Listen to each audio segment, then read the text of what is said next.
Hey, it's Allie Edwards and welcome back to another episode of Craft the Story. This week we are talking about getting ready for December daily.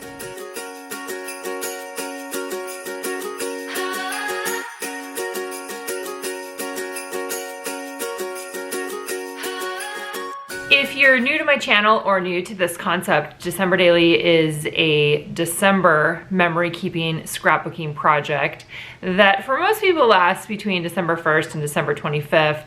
Some people start a little bit earlier, some people go a little bit later. The whole goal is to capture one story per day. In today's video, what I want to do is talk to you a little bit about what I'm doing right now to get ready for this project this year, and give you some thoughts, tips, ideas, things to think about related to the project if you want to get a little bit of a head start. Not everybody starts this early, it's totally fine, but I love the concept of being able to think a little bit ahead of some of those things that you could do now that are going to set you up for storytelling success this year. So the first thing that I do every single year as I'm getting ready for December Daily is I start the process of gathering supplies. And for me, that means going around here in my office and gathering up the things that I've saved from previous years. I usually store all of my Christmas December Daily stuff together so that it's easily accessible and in one location. I have another video on here that talks about what I do at the end of the project, how I put everything away, store it away together in some lockers that I have here in the office that makes it really easy to get ready for the following year. So that's one of the things that I'm doing around here right now is I've pulled out my past products. I am looking at the new products that we're offering this year and thinking a little bit about ways that I might want to use those. And another thing that I'm doing right now in this gathering supplies phase is I am making sure that I restock my basics. Basics for me includes things like printer ink, printer paper. So I do most of my printing here at home, which is very convenient and a necessary part of being able to do the kinds of storytelling that I do here in my office. Rolling adhesive is something that I always stock up on at this time of the year. I often buy a new black StazOn ink right about this time of the year. I find that over the course of the year, it starts to dry out or, and yes, you can get a re-inker, but I usually just buy a new one. So I'm looking through my general product collection and kind of looking at what things can I get a hold of right now, or what things can I order right now that I know that I will be using in December, and going ahead and ordering those things right now. Of course, I always take a look at what new things are being offered both in our own product collection at allieedwards.com, as well as I always love looking at the other collections from other manufacturers, seeing what they have, what kind of fun things they've thought up this year, and I usually add a few of those things as well. So after I've started that process of gathering my supplies, figuring out what do I need to restock, and what am I excited about playing with new for the holiday season, then I take some time to actually pull out my past albums, my past projects, and look through them. And what I'm looking for when I am going back through, whether it's my 2020, or previous years, is what worked for me and what didn't work for me. And those things have changed over the years. So some of the things that often work for me, I almost always repeat some of the same stories. The stories that I tell aren't exactly the same, but the prompts are the same. So I almost always tell a story using a prompt, the loving prompt, like what are the things that I'm loving right now. I almost always tell a story about whatever Christmas movie we are all into. And we watch a lot of the same Christmas movies every year, but it seems like every year somebody loves one more than another, or the one they loved last year they don't love as much as the one that they love this year. There's always a story in those traditions. Like if you're thinking about the tree, even if you go through the same process every year, if you get out your ornaments, you put them on the tree, maybe you have like a special family time during then, there's always gonna be stuff that comes up. Like for me in the tree, I almost always have a story related to, am I going to get a live tree this year, or am I going to have my fake trees? And there's always, I always have some feeling about that. Either I'm like totally satisfied with having all the fake trees, or I really, really, really want to have a live tree or some combination of both. So that is a story that almost always gets included in my album. So as I'm flipping back through those past projects, I'm looking for not only story ideas and what stories that I enjoy telling, but also I'm looking at the actual design and the production process. Are there ways that I put pages together in the past that I would like to repeat again? As I'm looking through them, is there something that I tried in the past that maybe was partially successful and I would like to try it again? Or do I see that maybe this year, as I'm flipping back through past ones, maybe in past years I've done a lot of things outside of the page protectors. Maybe this year I'm gonna do them inside of the page protectors. Just giving yourself an opportunity to reflect back on those projects and really go through that process of asking yourself the questions. What worked for me in the past and what didn't work for me, and how does that inform the choices that I'm gonna make this year? Step 3 is usually, for me, it's usually thinking a little more deeply about what are the actual stories that I want to tell this year. And some of those, that's obviously informed by going through the past projects. It might be going through classes that, for me, in my case, classes that I've already taught. What were some of the story ideas that I brought out in some of those past classes? Also just taking a look at my life, like what's different in my life this year than in past years, and how is that going to impact the way that we experience December. So for many people, this idea of like thinking ahead about your storytelling might feel strange, because you might be somebody that has always just documented forward. And what I mean when I say that is like you are living and then you are documenting. So you're not necessarily thinking ahead about what kinds of stories you might want to tell. But that's actually the way that I think about things in my own head, is what are some of the stories that might pop up this year? Do I have any ideas about them? Do I have, are there rhythms or themes or just topics that are coming up in our lives right now that could be weaved into my project for this year? I usually start thinking about the actual stories that I want to tell, specifically once the new products arrive. So for many of you that ordered during our boxing period, we're in the process now of getting those orders ready to ship out. So when you receive those products at home, or if you are just gathering your own supplies at home, one of the things that I really recommend that you do is look through either your new products or the products you have and see what kinds of stories are prompted by those products. That's one of the things that I try to do when I am designing our memory keeping collections, is to think ahead and actually invite you through the products themselves to tell certain kinds of stories. So when I start going through,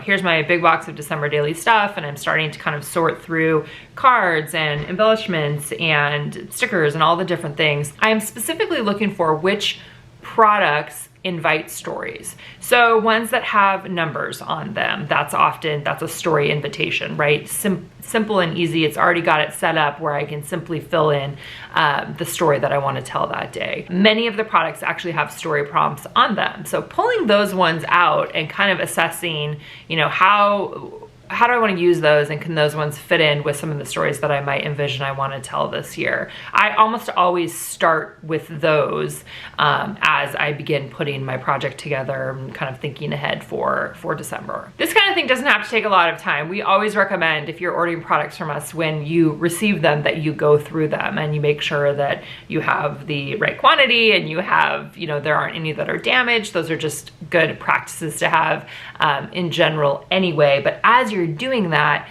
giving yourself that opportunity to take a little bit of time and think about, oh, this is a story that I could tell with this, or this is a story that I could tell with this one, oh, this is inviting a specific story. I'm gonna keep that in mind, or I'm gonna add that into my album now. Step 4 in my process of getting ready for December Daily is to participate in a class. For me, that usually means teaching or being a co-teacher in a workshop for December Daily, but for you, it probably means taking a class for December Daily. And on my site, we have lots of December Daily class options. One of the tried and true, what I call a foundation class, is storytelling with December Daily. And that is a class that I set up a number of years ago now that really just kind of gives you the basics of the entire project and how I think about it, how I approach taking photos during the month, how I approach my stories during the month. It has a whole big list of story ideas that you can use, as well as a look back at all of my past, or many of my past albums in one place, so you can get a sense of the way that I've approached the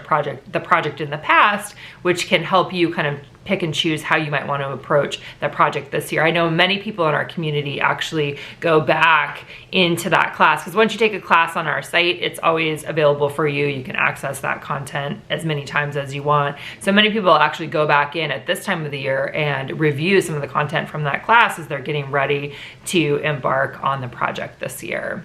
In addition to storytelling with December Daily, we have a variety of product play workshops, which have been very fun and popular over the years for getting you to really play with the different products that are included in the kits and the products that we offer on my site. The ideas that are generated in those classes are really universal, so they're not always specific to the products. So if you don't have those particular products, that's not a problem. We try really hard to just give you fun ideas that can be replicated in any of your memory keeping adventures, with that target in the class itself on projects for December. So we actually have, I believe there's 4 product play workshops from the past, and then we also will have a new product play workshop this year, which is called Back to Basics. And this year we're having both of our creative teams, our December Daily creative team and our main Allie Edwards creative team, are going to be contributing to that class. And it's a 30-day class where each day you will get a different idea from a different creative team member using a specific product that we have in the collection this year, both the main kit and the bigger collection as well. And if you go on the class page for that, you can see what products are going to be used in that workshop. Taking a class, joining the December Daily Facebook, following along December Daily account on Instagram, those are all great ideas to get involved with the community if you are looking for that kind of experience with this project. If that's not for you, that's totally okay too. You still have a place here. And then step 5 for me in getting ready for this project is the concept of doing some things in advance. For many, many years, I've called that foundation pages. They have looked different over the years. This is one of those things that you can go back on my blog and you can see all of the foundation pages that I have done in the past many, many years now. And what foundation pages are to me essentially are a starting point. I like to come to my December Daily album on the 1st of December and have already done some of the work. For some people that just doesn't compute in their heads, and that's totally fine. I completely get it. But if you haven't tried it, I encourage you to try it. And doing foundation pages doesn't mean that you need to set up every single, all 25 days or however many days you're doing in advance and have them very structured. That's not really my approach at all. The things that I often do in advance in my album, and these will all be shared on my blog and here on YouTube as well in advance of December, is I always do a reason why page. Why am I embarking on this? That almost always starts off my project each year. A reason why or an intentions page. I've called them kind of both of those things over the year, and we actually have a free download on the blog for the reason why printable if you want that for this year, and there are a variety of other ones in other posts from the past. So I always start with the reason why, and then the other things that you'll see in my foundation pages, really what they are is where I have gone in and looked at all of the different products that I have, / the stories that I might want to tell,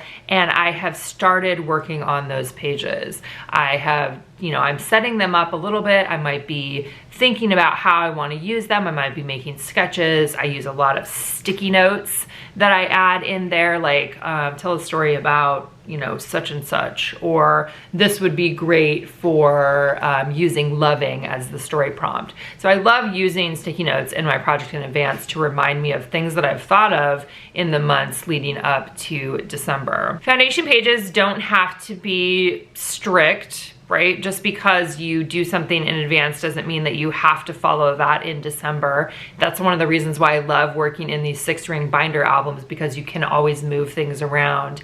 In previous years, probably now and a number of years ago, I used to always add numbers in advance. I don't often do that anymore. I usually leave the numbers off. Sometimes I'll put in a few numbers knowing that, okay, on day 3, I know I want to use this number, and I might do some of the crafty stuff in advance of December for that particular page, or I might just slip that in a page protector and know that's a way to remind myself. And I think that that's a good way to start working with the product too, when you get it in your house, is actually, open up your binder, start placing a few things in there, pull out the cards that you know that you want to use, pull out some of the products. Maybe this year you're really excited about some of those die cut pages we have. Put those die cut pages in there in advance. It's basically just kind of starting to use your head and your hands to think about the kinds of stories that you might want to tell and the products that you want to use to get those stories told, right? Each day in your album, you are creating a home for a particular story. So again, remember, with foundation pages, maybe you do 5. Maybe you think ahead for 5 stories that you want to tell this month or in December, and then the rest of it you leave open. It's just a nice opportunity, I think, to think ahead, to work ahead a little bit. And also, part of that is thinking about, what are your goals for this project this year? Are you somebody that just wants to capture, take pictures, write down story ideas during December and then work on the project later on? Do you want to work on this project each day during December? Do you want to complete a page? Depending on what you want to do, that's going to, it's gonna make a difference in how you approach the project overall. Planning some pages in advance might also include doing some of the crafty stuff. Maybe you want to do some painting, some stitching, some collage work, or something else like that that would take a little bit more time than maybe you would want to do on an actual day in December. I've done that a bunch in the past for things that I did a lot of painting on them, or they had multiple layers, or there was embossing, or things that I could set up in advance that I knew that I was going to pair with a photo and words later on. Those are some of my favorite pages because I get a lot of that crafty work done in advance, and then in the actual month of December, what I'm doing is printing out my photo, adding on my words, and then calling that good in terms of my story for the day. All right, so that's a look at 5 simple tips for getting ready for December daily this year. If you have questions on this project, let me know in the comments below. Tons of resources on my blog and here on YouTube, lots and lots of past videos. I always share a video almost every day during this project in December of what I'm working on and how things are going in my own album. As always, I'm looking forward to telling stories alongside of you this December.